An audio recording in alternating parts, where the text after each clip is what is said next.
Hey gang, AV here. Welcome to my review of the Boss Fight Studios Hero Hacks Flash Gordon Ming the Merciless, the Tyrant figure. Here he is in the packaging. As you can see, he is a carded figure in collector-friendly packaging with the figure and his accessories clearly visible there in the bubble.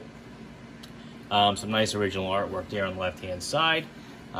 Flipping it over on the back, we've got the cross-sell with the product shots of both Ming and Flash Gordon, who I've also reviewed.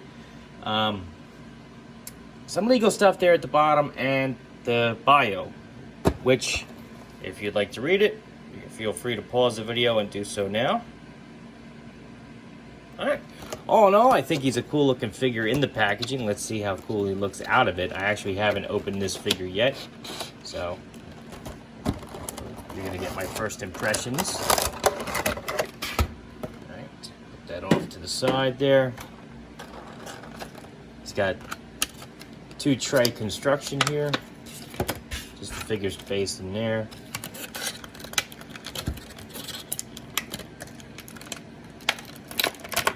Figure and the hands. Alright. So right off the bat, he's got his figure base, which is in shape of the Hero Hacks logo. It's got 4 foot pegs on there.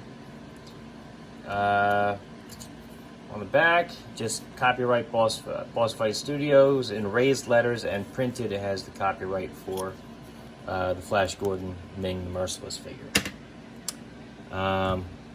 He comes with his ray gun, which is the same sculpt as the Flash Gordon. This one's just in gold.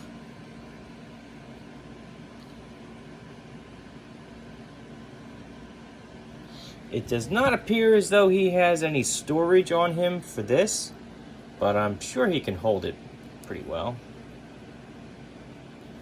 Oh man, okay, his fingers are really stiff. And I can tell that that this type of plastic, if I try to push it, it's going to get stress marks. So please excuse me for 1 second.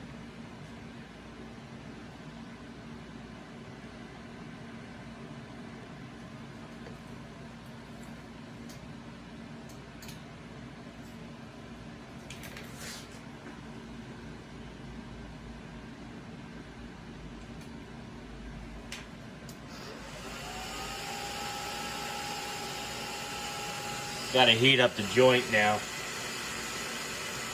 Just gonna heat up the plastic a little bit with my hair dryer.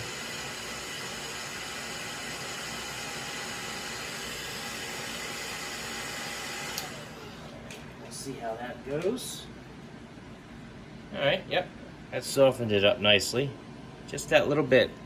That's all it took.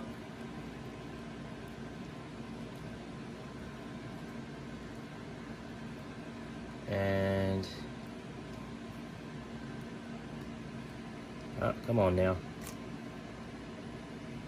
His trigger finger is bent in a little bit, so getting it through the trigger guard is going to be a little tricky, but definitely possible. There it is. So you can hold the gun pretty nice. As you can see, not too bad. He does have this sword here. This is also the same exact sculpt that we got with the Flash Gordon figure I just reviewed. Again, but the handle is painted in gold instead of black. And Ming can hold this just fine. He can also store it via this little slot here on his belt. And it looks like it stores pretty nicely and doesn't get in the way of his cape at all, which is something I was actually a little concerned about, but it looks like it works quite well, so that's good. Alright, taking that out of there. He also has a set of hands here, which again, they are hinged, but I don't want to waste your time by heating these up as well, if I can help it. Let's see if I can get through the rest of the review without having to heat anything else up. But I just don't want to force these, but they are hinged. They do bend in it up and down, as you can see. And of course, they're going to rotate at the peg after you swap them out. He's got a right and left one for those open hands. Have a closer look at the figure. Very nice sculpt on him. Very nice. Instantly recognizable as Ming. Even the cape has a really nice sculpt. I'm not typically a fan of these plastic capes, but it does look good. It does look good. Alright. So, articulation-wise, with the cape attached, his head is on a barbell joint. It can go left and right. Cannot do a full 360 because of his beard and this collar, which is, yeah, that is part of the cape.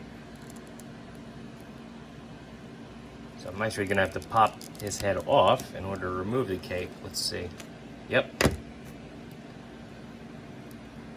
And he does not look that good without it, just so you know.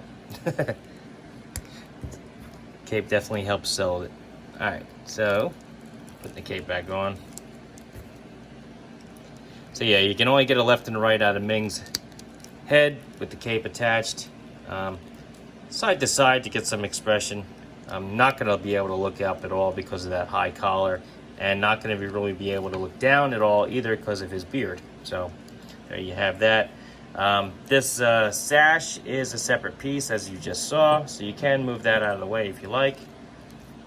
Arms, they can go up about that high with the cape. Back, not at all because of the cape. This arm obviously has a little bit more range of motion, so it can definitely move in and out and up. Elbows can flatten out, as well as bend about 90 degrees, rotate all the way around. He can rotate at the wrist because of that peg, and I'm fairly certain that this set of hands has the up and down hinge. Yes, it does. Okay. He has an abdomen joint here. It's just a ball joint, but it offers a great range of motion. He can bend his back backwards a little bit, forwards a little bit, side to side a little bit, and rotate. He does have a waist swivel as part of the figure's construction, but it is a little tough to get at because of this belt sash he's wearing, but it is there. Legs can go up about that far, back about that far. He does have an upper thigh cut. He can't do the splits about like that, although it's going to be hindered by this thing. His knees are double jointed. There we go. Just trying to be careful with the purple plastic. Get his heel back about that far, which is not too bad at all. Ankles, you do a full 360 at the ankle. You can point his toes down, pretty good, up pretty good, and he has an ankle joint here. Alright, so all in all, it's not too bad. I mean, the cape helps definitely sell the character. I don't think he looks very good without the cape. Frankly, again, I would prefer a cloth cape, but that's just me, my preference. I think the sculpt on this cape is actually very good. It does hinder his articulation at all, but not too bad. Let's do some size comparisons now before I forget, because I almost did. Here he is next to a vintage O-ring figure, Snake Eyes from G.I. Joe line 1982. As you can see, Ming is a 4-inch figure, so he's noticeably taller than Snake Eyes. Same can be said for your typical Star Wars figures, including the more modern vintage collection Star Wars figures. They're also at 3 3/4 inches tall. A more modern G.I. Joe figure, a Dollar General Cobra Trooper, stands closer to 4 inches tall, so you can mix and match with that line at least. Here he is next to another Boss Fight Studio figure, just because Boss Fight Studio blank. As you can see, they measure up very well together, as they should. They also have interchangeable parts. That's part of the Hacks construction. So I won't do it with that guy because I have to heat up his joints because of the color of his plastic, but you can remove parts from these figures. That's what makes them Hacks. It's like a character kit system so that you can mix and match parts to customize and make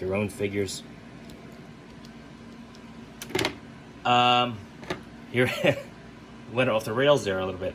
Here he is next to a Marvel Universe Captain America figure. So you can see how they measure up. And last but not least, a Master Chief. So all in all, I think he is a really good figure, especially if you're a fan of Flash Gordon, especially the comic book related version of him. And the cartoon version, I suppose, too, huh? So anyway, very cool figure. I love the head sculpt. I'm not a huge fan of plastic capes, but that is a very good sculpted plastic cape. I will definitely give it that. Great articulation. A little hindered because of the cape, but not too bad. He can store his sword, which is nice. Hold his gun in his hand, which is nice. The only drawback, I think, is this light purple plastic. You're going to want to definitely heat up some of these joints when you get the figure out of the packaging, because if you don't, that will cause a stress mark if you force it, and you don't want that to happen. So heat it up, soften up the plastic, and then manipulate it however you need it to go. But all in all, I think he's a great figure. I got this via pre-order. He just showed up in the mail the other day. I'm not sure what these guys are going to retail as, because they are a licensed product. It's going to be somewhere between $25 and $30 though. I think I paid like 36 or 37 as a pre-order for them. Anticipated to be $1 or $2 more than that. That would be my guess. If they're not available already on the Boss Fight Studios store, they should be very soon, because they usually make them available to everybody after they've sent out their very last pre-order. And like I said, I just got mine the other day. So if check today, if it's not there, check again in a week or two, and I'm sure you'll find them on there. All in all, I think it's a great figure though. If you like this video, check out my channel, where you'll see a whole bunch of other 1/18 scale content, figures, vehicles, accessories, you name it, from all different types of toy lines. Check the video description down below, because I also have links to my eBay, my Shortboxed, my Whatnot page, my social media accounts, and the plastic underworld, where you can find a lot of your army builders, if you're into that sort of thing. And if you like my content, please like, share, subscribe, and comment. I would really appreciate it. And as always, take care.